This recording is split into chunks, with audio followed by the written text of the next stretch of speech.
polio vaccine? What do you say to Americans who are worried you're going to take away their vaccines, Mr. Kennedy? The polio vaccine be revoked.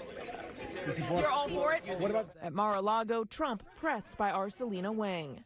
Thanks, President Trump. What about the polio vaccine?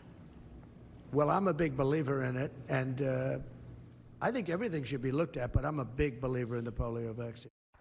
Kennedy is now doing a flurry of meetings here on the Hill, trying to win over his skeptics, including some Republicans who are also worried about his stance on abortion. But David Kennedy could also win some support across the aisle from Democrats who back his fight against processed foods. David. Mary Bruce live up on the Hill for us. Mary, thank you. Now to the CEO murder case here in New York. The suspect expected to waive extradition and could be back in New York City in just days now. Tonight we've learned Luigi Mangione has hired a high-powered New York lawyer and what she suggested already about a possible defense strategy. Again tonight, Aaron Katersky.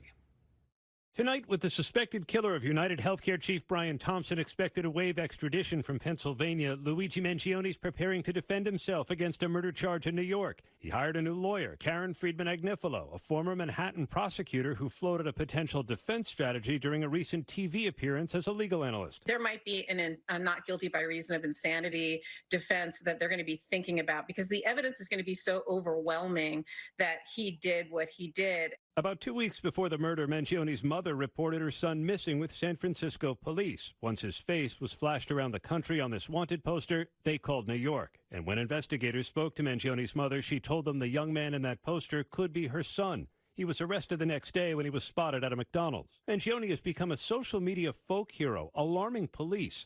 A threat assessment obtained by ABC News said the narrative supporting Mangione's targeted attack likely served to encourage like-minded individuals. Today, President-elect Trump said he can't believe there are fans of the suspect. That was a terrible thing. It was cold-blooded, just a cold-blooded, horrible killing. And how people can like this guy is, that's a sickness, actually. And, David, authorities now expect Mangione back here in New York by the end of the week.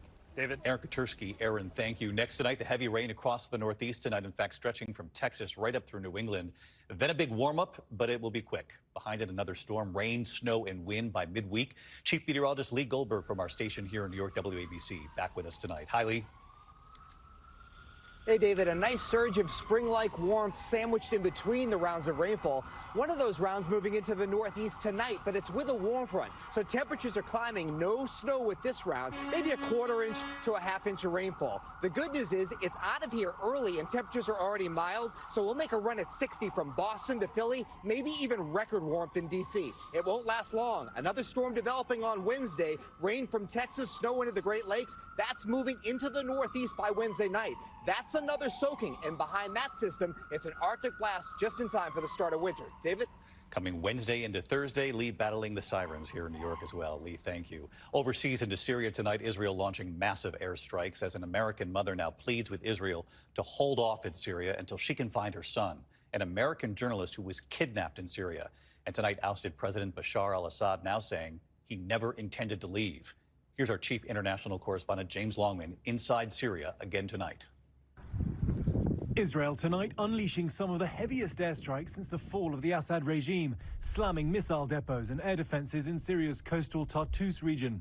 It comes as the mother of American journalist Austin Tice, who was kidnapped near Damascus 12 years ago, is pleading with Prime Minister Netanyahu to pause the strikes and allow crews to search for her son. Deborah Tice saying in a letter her family has credible information Tice may have been held in a prison near an area Israel has bombed. I'm going to be looking for help anywhere I can. I think it would be polite, to say the least, that perhaps they're not bombing while people are trying to clear the prison. And tonight, in his first statement since fleeing to Russia, toppled Syrian dictator Bashar al-Assad says he never intended to leave and wanted to stay and fight.